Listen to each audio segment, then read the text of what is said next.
नमस्कार दोस्तों, आइए अपने करंट अफेयर की क्लास को प्रारंभ करते हैं। आज की क्लास उत्तर प्रदेश के उन तमाम महत्वपूर्ण घटनाओं पर आधारित है जो हमारे आने वाले एग्जाम के लिए अत्यंत महत्वपूर्ण है। अयोध्या उत्तर प्रदेश का प्रमुख पर्यटन स्थल बना है। 20 दिसंबर 2024 को उत्तर प्रदेश पर्यटन विभाग से मिली जानकारी के अनुसार आगरा के ताजमहल को पीछे छोड़ते हुए अयोध्या वर्ष 2024 का सबसे अधिक देखे जाने वाला स्थल बन गया है। आगे बढ़ते हैं। टॉपिक नंबर 2, उत्तर प्रदेश ने 2024 के लिए अनुपूरक बजट पेश किया।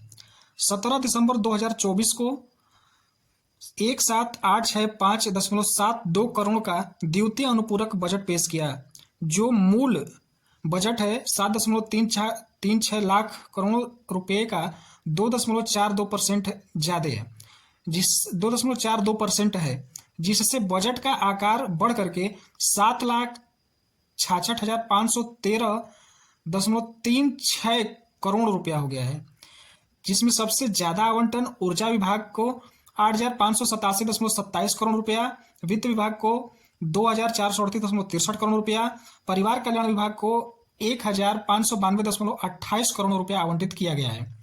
आगे बढ़ते हैं। इसमें महत्वपूर्ण जिस पर ध्यान देने वाली बात है कि जो द्वितीय अनुपूरक बजट है वह मूल बजट का कितना परसेंट ज़्यादा है। तो मूल बजट का कितना परसेंट ज़्यादा है, तो 2.42% ये क्या है, ज़्यादा है। द्वितीय अनुपूरक बजट पेश होने के बाद उत्तर प्रदेश का जो बजट का आकार है वो कितना हो गया है, तो वो हो गया है 7,66,513.36 करोड़ रुपया हो गया है। ठीक है, आगे बढ़ते हैं। उत्तर प्रदेश के घटना के बारे में आगे अगर पढ़ते हैं तो आगे हमारा जो है प्रयागराज में जो 144 साल बाद, लगभग 144 साल बाद जो महाकुंभ लगा हुआ है, उसके भारत के यशस्वी प्रधानमंत्री आदरणीय नरेंद्र दामोदर दास मोदी जी जो महाकुंभ के लिए कई महत्वपूर्ण परियोजनाओं का उद्घाटन किए। आइए इस खबर को विस्तार से समझते हैं। 13 दिसंबर 2024 को पीएम मोदी ने प्रयागराज में होने वाले महाकुंभ से पूर्व 5500 करोड़ रुपए की लागत वाली 167 प्रमुख योजनाओं का उद्घाटन किया, जिसमें कुंभ सहायक चैटबॉट भी शामिल है। तो कितना ये आवंटित है इस योजना के लिए, 5500 करोड़ रुपए का, ये 5500 करोड़ रुपए की लागत से 167 योजनाओं को इन्होंने क्या किया है, लागू किया है, उद्घाटन किया है, जिसमें कुंभ सहायक चैटबॉट भी क्या है, शामिल है। तो यहां से हमारे एग्जाम के लिए महत्वपूर्ण प्रश्न बन सकते हैं कि मोदी जी ने प्रयागराज में होने वाले महाकुंभ के लिए कितने करोड़ की योजनाओं का, प्रमुख विकास योजनाओं का उद्घाटन किया है। तो 5500 करोड़ रुपए की लागत से, और कितनी योजनाएं हैं, तो 167 योजनाएं हैं। आगे चलते हैं।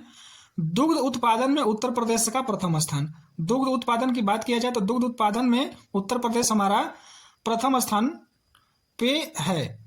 अगर ये 8 दिसंबर 2024 को बेसिक एनिमल हस्बेंड्री स्टैटिस्टिक्स के आंकड़ों के अनुसार उत्तर प्रदेश ने दुग्ध उत्पादन में अपनी शीर्ष स्थिति को बनाए रखा।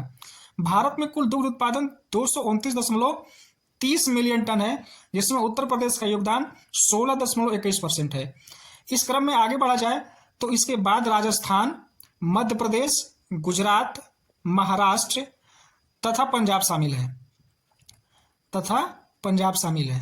ठीक है, तो उत्तर प्रदेश का योगदान कितना, पूरे भारत में कुल उत्पादन कितना हो रहा है, तो 239.30 मिलियन टन हो रहा है, जिसमें उत्तर प्रदेश का योगदान कितना है, तो 16.21% है।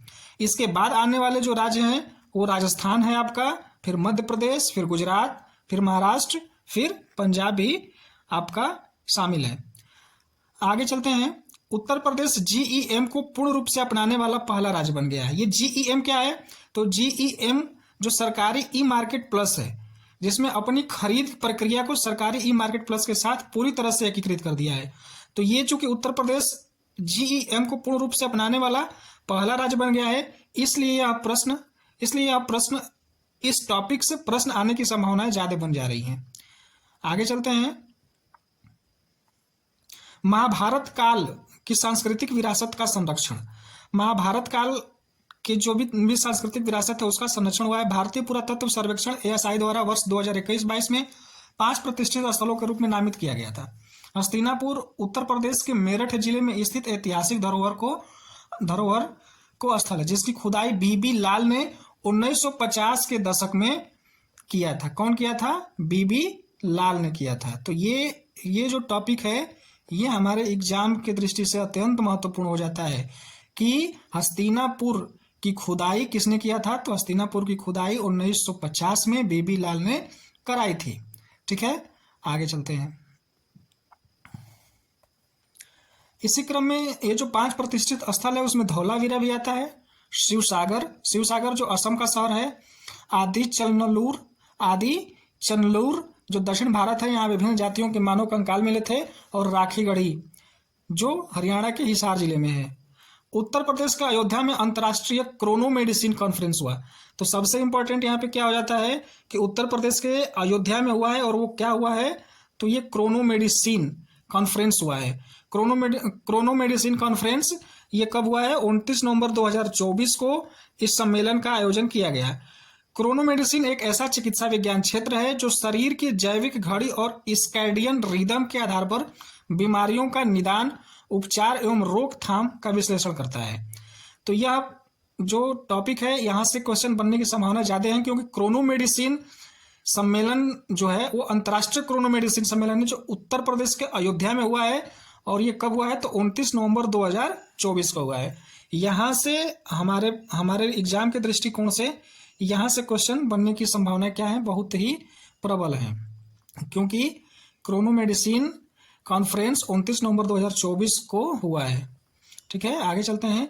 महाकुंभ की भव्यता में निषाद राज क्रूज शामिल हुआ। निषाद राज क्रूज जो महाकुंभ की भव्यता है उसमें शामिल किया गया है। भारतीय अंतर्देशीय जलमार्ग प्राधिकरण 1985 के तहत एक वैधानिक निकाय है। इसकी स्थापना वर्ष 1986 में बंदरगाह, पोत, परिवहन और जलमार्ग मंत्रालय के तहत नौवहन के लिए अंतर्देशीय जलमार्ग के विकास के लिए की गई थी। राष्ट्रीय जलमार्ग अधिनियम 2016 के अनुसार 111 जलमार्ग को राष्ट्रीय जलमार्ग घोषित किया गया। तो इतनी